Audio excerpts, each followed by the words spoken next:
So here I am, doing your usual stroll through the Steam library, up, down, until realizing that nothing speaks to me, and just closing it. But with all of this scarlet and violet glazing I've seen over the past weeks about it finally running how it should have on the release, why not check and see what Pokemon-inspired experiences Steam has to offer instead of selling my kidney to replay it for the 4th time? One quick browse, and a DM from a developer asking for this video. Later, let's see if the best Pokemon like I covered before is worthy of keeping that title, with it now being on the same platform as its rivals.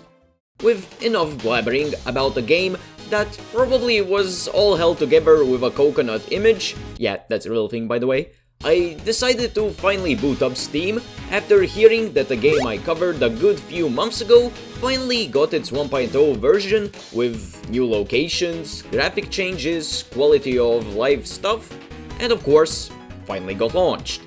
Despite me getting super biased and going through the whole game while being high on that good nostalgia powder, at the time there still were things missing or not added yet that kept me from making it a zero drawback suggestion. So with plenty of new things now added, let's see if by the end of the video my opinion will have changed. Spoiler, you probably already know the answer. Booting up the game right after learning that the best freebie of having 100 Steam achievements is now a thing, and that the account I used in the beta version of the game was still usable. The high just kept going a little bit longer, with me seeing that the friends function finally came back the same way my dad returned with the new milk. Took a few years longer than expected, but I'm just happy he's back. I mean, how else am I going to have a self-inflicted rivalry with my friends about who has the coolest monsters roaming in their backyard, or comparing who has the higher fancy playtime total that's also known as the player rank?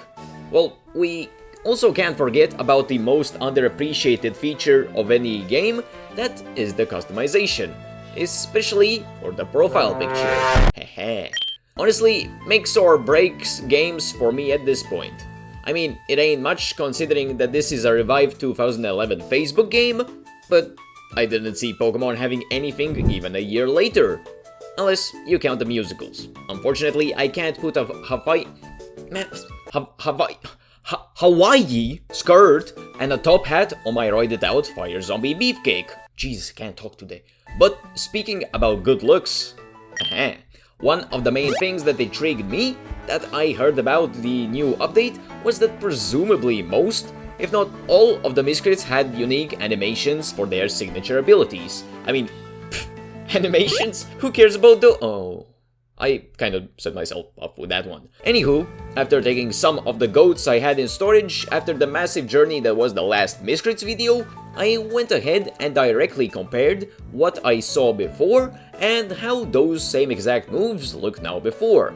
Now, besides the cleaner UI for the battles now too, that also has the nice touch of matching the original game as well, there definitely was a difference. Now, yes, even though they had new animations, a few are a bit worse than even some low-level simple move animations, but then I just battled a random little freak fire lizard and just thought, worth.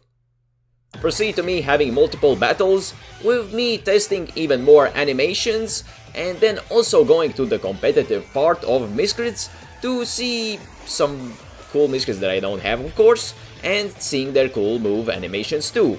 And then just think that I didn't really care about winning, only after having already lost all the battles. But it's the thought that counts. While we're here, I also discovered that the competitive ranked side of Miscrits has had some changes while I was gone too. Even though there were multiple options for ways to battle, the main new thing I was engaged with was the so-called Platinum Arena. Similar to how the competitive Pokemon format has specific rules and regulations which determine what Pokemon are allowed for use, Miscrit takes the rarity mechanic into the conversation and assigns each one a point value.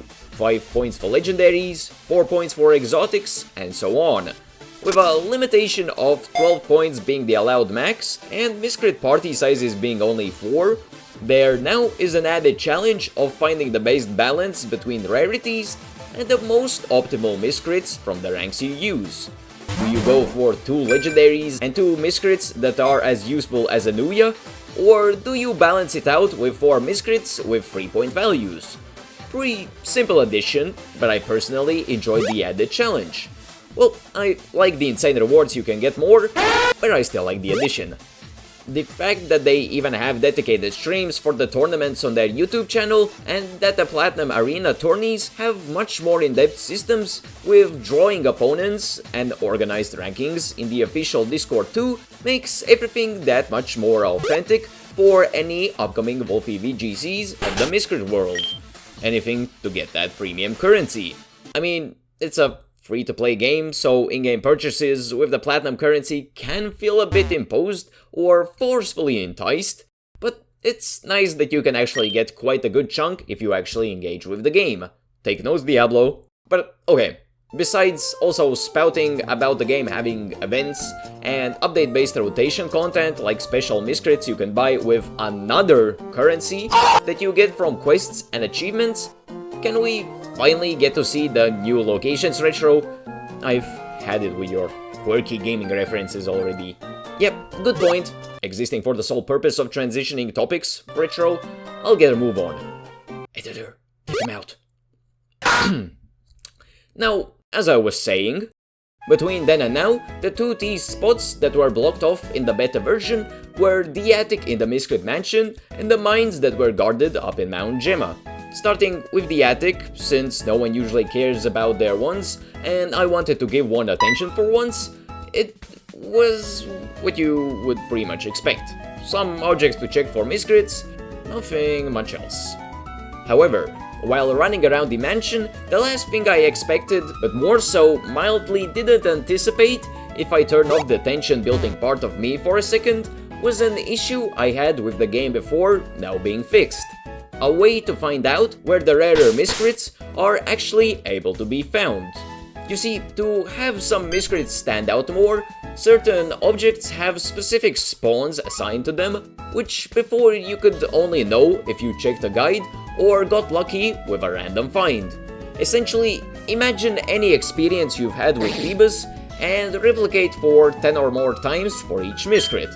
Not what I would call fun, but a solution: having an NPC that gives a hint or direct spot that specific miscrits can be found.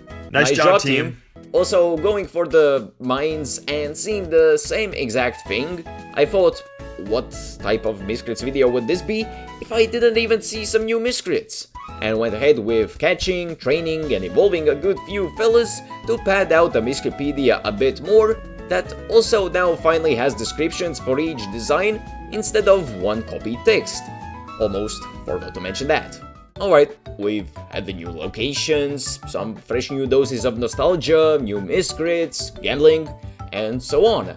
But lest we forget that the innovator that is miscrits did creatures battling humans 10 years earlier than Pokemon, so why not pay some homage by battling the newest addition to that roster, who say that they've been training for years.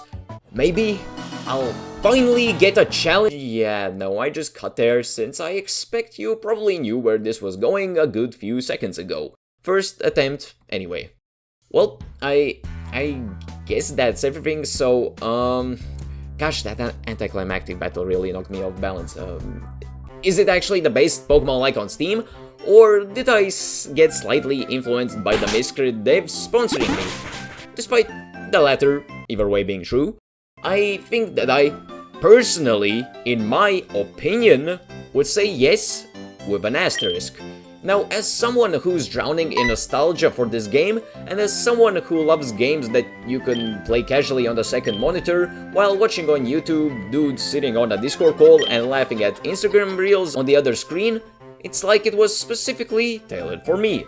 Hell, one of my longest videos on this channel is a passion project about this same exact game. But for the casual Pokemon fan, honestly, just give it a go. It's free, basically takes as much space as your PK Hext save file, I won't snitch, I promise, and has the potential of being interesting for you based on it too being a monster tamer. It's been getting consistent updates for months now, and I'll definitely return for the long-awaited second region, aka Volcano Island. For free win? But yeah, I think I've summed up my thoughts to the best of my abilities. Thanks to my patrons that get cool extra stuff, just like my YouTube members. Simon says follow me on Twitter. And thank you Miscrity team for being my first ever sponsor. And just like that, stay tuned for more.